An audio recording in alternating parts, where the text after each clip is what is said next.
అబ్బో ఇక్కడ కేజీ చీరలు కొంటే అర కేజీ చీరలు ఫ్రీ అంట. మంగళ్య షాపింగ్ మాల్, కేజీల్లో సేల్, టన్నుల్లో ఆనందం. దేశంలో 21 ఏళ్లకి ఎమ్మెల్యే కాబోతున్నారా? 21 ఏళ్లకి లోక్సభలో అడుగు పెట్టబోతున్నారా? ఇది నేనన్నటువంటి మాట కాదు. ముఖ్యమంత్రి రేవంత్ రెడ్డి కొత్త ప్రతిపాదన ఇప్పుడు దేశవ్యాప్తంగా కొత్త చర్చకు దారితీస్తుంది. కేంద్రం పైన జంజీ విజయంతో ఒక వినూత్నమైనటువంటి ఆలోచన కూడా మొదలైంది. 21 ఏళ్లకి ఎన్నికల్లో పోటీ చేసేలాగా అసెంబ్లీలో తీర్మానం చేసి కేంద్రానికి పంపుతామన్నారు తెలంగాణ ముఖ్యమంత్రి రేవంత్ రెడ్డి. ఇదే రకమైనటువంటి ప్రకంపన దేశంలో కొత్త చర్చకు కూడా కారణంగా నిలుస్తుంది. 21 ఏళ్లకే అసెంబ్లీ పార్లమెంట్ కు పోటీ చేసేలాగా అసలు చట్టాన్నే మార్చేయాలంటున్నారు ముఖ్యమంత్రి రేవంత్ రెడ్డి. లోక్సభ అయినా రాష్ట్ర శాసనసభకి పోటీ చేయాలంటే ఇప్పుడు 25 ఏళ్ల వయసు నిబంధన ఖచ్చితంగా రాజ్యాంగబద్ధంగా ఉండాలి. భారత పౌరుడై ఉండాలి. 21 ఏళ్ల వయసు కనీసం ఉండాలి. ఈ రెండు కూడా లోక్సభ రాష్ట్ర శాసనసభకు ఉన్నటువంటి వయస్సు నిబంధన. ఇప్పుడు గ్రామ లేదా స్థానిక సంస్థల ఎన్నికల్లో పోటీ చేయాలంటే 21 ఏళ్ల వయసు ఖచ్చితంగా ఉండాలి. ఇది రాజ్యాంగబద్ధంగా 73, 74 రాజ్యాంగ సవరణ మనకు కల్పించినటువంటి కీలక నిబంధన. కానీ యువతి యువకులకు 21 ఏళ్ల వయసు అంటే సాధారణంగా డిగ్రీ చివరి సంవత్సరం లేదా కంప్లీట్ అయిపోయిన తర్వాత 25 నుంచి 21 ఏళ్ల వయసుకు మార్చడం అసలు సాధ్యమా? ఇప్పుడున్నటువంటి పరిస్థితుల్లో దేశంలో యువ జనాభా ఉన్నటువంటి కీలకంగా మారిన తరుణంలో 21 ఏళ్లకు ఒక వ్యక్తి ఎంత మెచ్యూరిటీని సాధిస్తారు? అధికారాన్ని సరిగ్గా హ్యాండిల్ చేయగలుగుతారా? అసలు సమస్యను పరిష్కరించేటువంటి సామర్థ్యం వారికి ఉంటుందా? కనీసం పీజీ కూడా చేయాల్సినటువంటి అవసరం లేదా?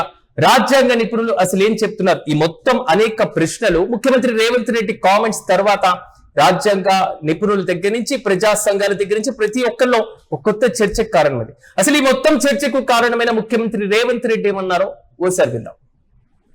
నాడు మా మిత్రుడు మహేష్ గౌడ్ గారు ఏదైతే సూచన చేసిండో మీ అందరి సమక్షంలో నేను మాట ఇస్తున్నా. ఆగస్టు మొదటి వారంలో అసెంబ్లీ శాసన మండలి ప్రత్యేక సమావేశాలు ఏర్పాటు చేసి శాసనసభలో చర్చించి ఈ దేశంలో ఎమ్మెల్యేగా ఎంపీగా పోటీ చేయడానికి 21 సంవత్సరాల వయసును అర్హతగా తీర్మానం చేసి ప్రధానమంత్రికి పంపిస్తా. అందుకే స్వామి వివేకానంద ఒక మాట అంటారు, ఇనుప కండరాలు ఉక్కు నరాలు ఉన్న 100 మంది యువతి యువకుల్ని నాకిస్తే నేను ఈ దేశాన్ని మార్చేస్తాను అని. ఇనుప కండరాలు ఉక్కు నరాలు ఉన్నటువంటి వందల వేల కోట్ల మంది యువతి యువకులు ఇప్పుడు భారతదేశంలో ఉన్నారు. కానీ అందరికీ చట్టసభలకు వెళ్ళాలి అంటే రాజ్యాంగబద్ధంగా కొన్ని పరిమితులు, కొన్ని నిబంధనలు, కొన్ని కీలకమైనటువంటి అంశాలు ప్రభావితమవుతూ ఉంటాయి. ఇప్పుడున్న పరిస్థితుల్లో ముఖ్యమంత్రి రేవంత్ రెడ్డి అన్నట్లుగా 21 ఏళ్లకే లోక్సభకు రాష్ట్ర శాసనసభకు ఎమ్మెల్యేగా ఎంపీగా వెళ్లేటువంటి అర్హత సాధించాలి అంటే అసలు 21 ఏళ్లకి సాధారణంగా డిగ్రీ కంప్లీట్ అయ్యేటువంటి ఇయర్. 15 ఏళ్లకి 10th క్లాస్ వేసుకున్నా, 17, 18 ఏళ్లకి ఇంటర్ వేసుకున్నా, లేదా 21 ఏళ్లకు డిగ్రీ ఫైనల్ ఇయర్ లేదా డిగ్రీ కంప్లీట్ అయ్యేటువంటి పరిస్థితి. ఈ 21 ఏళ్లకు అసలు అంత వయసులో వారు పార్లమెంట్ కి వెళ్తే అంత మెచ్యూర్ గా ఆలోచించగలుగుతారా అనేటువంటి సరికొత్త చర్చ అందరిలో కదులుతుంది. అందరికి వచ్చేటువంటి ఒక సాధారణమైన డౌట్ గానే భావిద్దాం.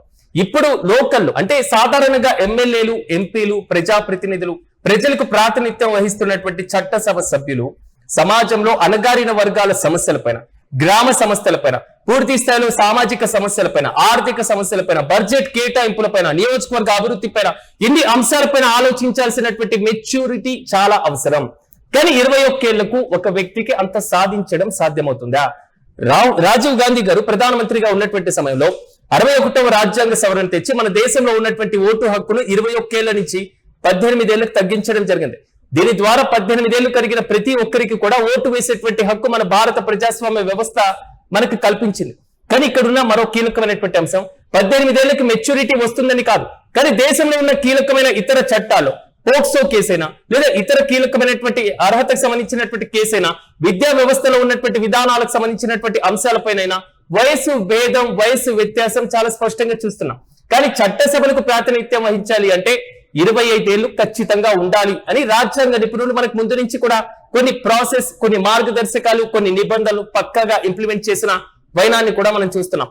కానీ ప్రధానంగా 73, 74 రాజ్యాంగ సవరణ ద్వారా మన దేశంలో 1993లో కీలకంగా చట్టసభల్లో స్థానిక సంస్థలకు ప్రాతినిధ్యం అంటే గ్రామ పంచాయతీలు, మండల పరిషత్తులు, జిల్లా పరిషత్ కి పోటీ చేసేటువంటి వ్యక్తి అయినా, మున్సిపాలిటీలు, మున్సిపల్ కార్పొరేషన్ కి పోటీ చేసేటువంటి వ్యక్తికి 21 ఏళ్ల వయసు ఖచ్చితంగా ఉండాలి అనేటువంటి అంశాన్ని తీసుకురావడం జరిగింది. ఒకసారి మనం ఆలోచిద్దాం.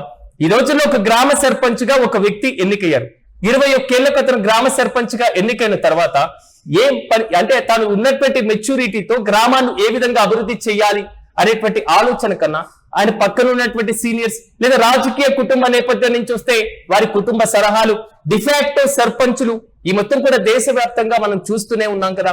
మరి ఇలాంటి పరిస్థితుల్లో ఇండివిడ్యువల్ గా తన ఆలోచన రీతితో ఒక ఎమ్మెల్యే 21 ఏళ్లకి ఎంపికైతే ఎంతవరకు మెచ్యూర్ గా ఆలోచించి తన నియోజకవర్గం పైన పట్టు సాధించగలుగుతారు, తన నియోజకవర్గ అభివృద్ధి బాట వేసుకోవడానికి ఎంతవరకు ముందుకు వెళ్తారు అనేటువంటి అంశం. కానీ ముఖ్యమంత్రి రేవంత్ రెడ్డి చెప్పిన తర్వాత దీనికి పాజిటివ్ థింగ్స్ కనబడుతున్నాయి, లేదా దీంట్లో ఉన్నటువంటి నెగిటివ్స్ కూడా కనబడుతున్నాయి. ఒకసారి నేను పాజిటివ్ చెప్పేటువంటి ప్రయత్నం చేస్తాను. దేశంలో డిగ్రీ కంప్లీట్ అయిన తర్వాత దేశంలో అత్యంత కీలకమైనటువంటి examination union public service commission exam. So యూపీఎస్సీకి ప్రిపేర్ అయ్యేటువంటి వ్యక్తి అర్హత సాధించాలి అంటే 21 ఏళ్లకు డిగ్రీ కంప్లీట్ చేసి ఉంటారు. 21 ఏళ్లకు యూపీఎస్సీ అయిపోయిన తర్వాత ర్యాంక్ సాధించిన తర్వాత కలెక్టర్ అవుతారు. 21 ఏళ్లకు కలెక్టర్ అయినటువంటి వ్యక్తి 21 ఏళ్లకు ఎమ్మెల్యే కాలేరా? 21 ఏళ్లకు కలెక్టర్ అయ్యేటువంటి వ్యక్తి 21 ఏళ్లకు చట్టసభలకు ప్రాతినిధ్యం వహించరా? ఈ పాజిటివ్ కోణంలో ఒకసారి ఆలోచిద్దాం. రెండో అంశం, దేశంలో ఉన్నటువంటి జనాభాలో 65% మంది యువ జనాభా మాత్రమే ఉన్నారు. ఈ రోజుల్లో జంజీ విపరీతంగా పెరిగిపోయింది. ఈ జంజీ ఎంతవరకు పెరిగిపోయిందంటే యువత ఆలోచన ధోరణి కూడా పెరిగిపోయింది. అలాంటి సందర్భంలో యువతకు చట్టసభలో ప్రాతినిధ్యం వహించేటువంటి అవకాశం కల్పిస్తే ఎంతవరకు తక్కువ వయసులో ఉన్న వారి ప్రాతినిధ్యానికి అర్హులుగా ఉంటారు అనేటువంటి క్వశ్చన్ కూడా రైజ్ అవుతుంది. ఒకసారి నెగిటివ్స్ ఆలోచిద్దాం. ఇప్పటి వరకు నేను చెప్పినటువంటి రీతిలో మెచ్యూరిటీ అనేటువంటి అంశం చాలా కీలకంగా కనబడుతుంది. చట్టసభలకు ప్రాతినిధ్యం వహించేటువంటి వ్యక్తి, ఎమ్మెల్యే ఎంపీ అనేటువంటి వ్యక్తి అసలు అధికారాన్ని హ్యాండిల్ చేయగలుగుతారా? అతనికి ఉన్నటువంటి అపారమైనటువంటి అధికారాలు లేదా యువతకు ప్రాతినిధ్యం కల్పించాలని రాష్ట్రాల్లో లేదా కేంద్రంలో కేబినెట్ లోకి ఆయన తీసుకుంటే ఆయనకు వచ్చేటువంటి విపరీతమైనటువంటి పవర్స్ ను హ్యాండిల్ చేయగలుగుతారా? ఒకసారి జంతర్ మంతర్ ఇష్యూని చూద్దాం, లేదా దేశవ్యాప్తంగా జరిగినటువంటి లోక్పాల్ లోకాయుక్త బిల్లులకు సంబంధించిన అంశాన్ని చూద్దాం. యువత పూర్తి స్థాయిలో భారీ స్థాయిలో ఉద్యమాలు చేస్తున్నారు, పోరాటాలు చేస్తున్నారు, దాడులు చేసిన కొంత రకంగా ఆలోచించుకుంటే ఉద్రిక్త వాతావరణం కాదు అంటే క్షణికావేశంలో తీసుకుంటున్నటువంటి నిర్ణయాలు కూడా మనం చూస్తున్నాం. అలాంటి వారి చేతుల్లో అధికారాన్ని ఉంటే అదేదో పూర్తి స్థాయిలో అపరిపక్వతగా వారి నిర్ణయాలు తీసుకొని అధికారాన్ని దుర్వినియోగం చేస్తారనేటువంటి ఇష్యూ కాదు. కానీ ఆలోచించి సరైన నిర్ణయం తీసుకునేటువంటి స్థాయి ఎంతవరకు ఉంటుంది? రాజ్యాంగ నిపుణుల దగ్గర ఇదే అంశం చర్చకు వచ్చింది. రాజ్యాంగ పరిషత్ ముందు 100 రోజులు చర్చకు వచ్చినాయి. అసలు చట్టసభకు పోటీ చేసేటువంటి వ్యక్తికి ఎంత అధికారాన్ని, సో ఎంత వయసు నిర్ధారించాలి అనేటువంటి అంశం పైన K M Munshi, doctor B R Ambedkar ఇలాంటి వాళ్ళందరూ కూడా రాజ్యాంగ పరిషత్ గా ఏర్పడ్డారు. అసలు దేశంలో చట్టసభలకు ప్రాతినిధ్యం వహించాలి అంటే రాష్ట్రపతికి 35 ఏళ్లు, ఉపరాష్ట్రపతికి 35 ఏళ్లు, గవర్నర్ కి 35 ఏళ్లు, రాజ్యసభకు 30 ఏళ్లు, లేదా విధాన పరిషత్ శాసనమండలికి 30 ఏళ్లు, లేదా లోక్సభకు 25 ఏళ్లు, లేదా కీలకంగా శాసనసభకు 25 ఏళ్లు, గ్రామ సర్పంచ్ కు 21 ఏళ్లు, ఓటు వేయాలంటే 18 ఏళ్లు. ప్రతిదానికి ఒక రూలింగ్ ఉంది. భారత ప్రజాస్వామ్య వ్యవస్థ ఈ రోజు ఇంతగా ప్రపంచ దేశాల ముందు సునాయాసంగా నిలబడింది అంటే ఖచ్చితంగా ఆల్మోస్ట్ దీనికి మన దేశంలో ఉన్నటువంటి కీలకమైనటువంటి అంశంగానే భావించాలి. ఇప్పుడు సమస్యలు పరిష్కరించేటువంటి సామర్థ్యం అసలు 21 ఏళ్లకు ఎమ్మెల్యే ఎంపీ అయితే ఉంటుందా అనేటువంటి క్వశ్చన్ కూడా రైజ్ అవుతుంది. దీంతో పాటు ఒక పెద్ద మైనస్ కూడా కనబడుతుంది. రాజకీయ నేపథ్యం ఉన్నటువంటి కుటుంబాల దగ్గర నుంచి వచ్చినటువంటి వారైతే 21 ఏళ్లకు అర్హత పెడితే మరి ఈజీగా చట్టసభలకు ఎన్నికవుతారు. 21 ఏళ్లకు కనీసం సంపాదన కూడా లేనటువంటి వ్యక్తులు ఎవరైతే ఉంటారో, ఆర్థికంగా కొంతవరకు లోటులో ఉండేటువంటి వ్యక్తులు పోటీ చేయడానికి కావాల్సినటువంటి డబ్బులు లేకుండా ఉంటారు. 2 డిగ్రీతోనే చదువు ఆపేసి పై చదువులు చదవాలి అనేటువంటి ఆలోచన, ఆసక్తి పూర్తిగా వారి దగ్గర నుంచి సడలిపోయేటువంటి అవకాశం ఉంటుంది. కనీసం పీజీ పూర్తి చేయాల్సినటువంటి అవసరం కూడా లేకుండా పోతుంది అనేటువంటి క్వశ్చన్ కూడా ఇక్కడ ప్రధానంగా రైజ్ అవుతుంది. దీంతో పాటుగా మనకు ఉన్నటువంటి కొన్ని ప్రీవియస్ ప్రాసెస్ కి సంబంధించినటువంటి అంశాన్ని కూడా కొంచెం లైట్ గా చెప్పేటువంటి ప్రయత్నం చేస్తాను. పార్లమెంట్ లో ఉభయ సభలకు సంబంధించినటువంటి ఇష్యూ ఈ మొత్తం కూడా అంటే ముఖ్యమంత్రి రేవంత్ రెడ్డి రేపు ఆగస్టు మొదటి వారంలో రాష్ట్ర శాసనసభను ప్రత్యేకంగా సమావేశపరిచి సో చట్టసభలకు పోటీ చేయాలంటే 21 ఏళ్లు పెట్టాలి అంటే అసలు రాష్ట్రానికి ఎంతవరకు పవర్ ఉంది?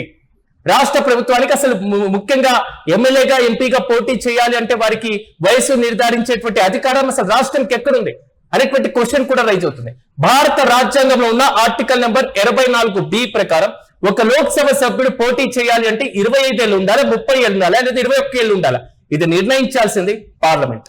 రెండోది 173B ప్రకారం రాష్ట్ర శాసనసభకు పోటీ చేసేటువంటి ఎమ్మెల్యే సంబంధించిన 21 ఏళ్ళు ఉండాలి, ఎన్ని వయసు ఉండాలి అని నిర్ధారించేది పార్లమెంట్ 2/3 వంతు మెజార్టీ సాధించిన తర్వాత దేశంలో ఉన్నటువంటి అన్ని రాష్ట్రాల్లో సగం కంటే ఎక్కువ రాష్ట్రాల ఆమోదం తెలిపితే మాత్రమే ఈ బిల్లు పాస్ అయ్యేటువంటి అవకాశం ఉంటుంది. కేవలం ఏ ఒక్క తెలంగాణ బిల్ పాస్ అవ్వడం వల్ల కాదు. ఫైనల్ గా ఒకే ఒక విషయం, జంతర్ మంతర్ వద్ద దేశవ్యాప్తంగా జరిగినటువంటి ఉద్రిక్త పరిస్థితి, యువత పాల్గొన్నటువంటి విధానం పైన దేశవ్యాప్తంగా చర్చ జరిగింది.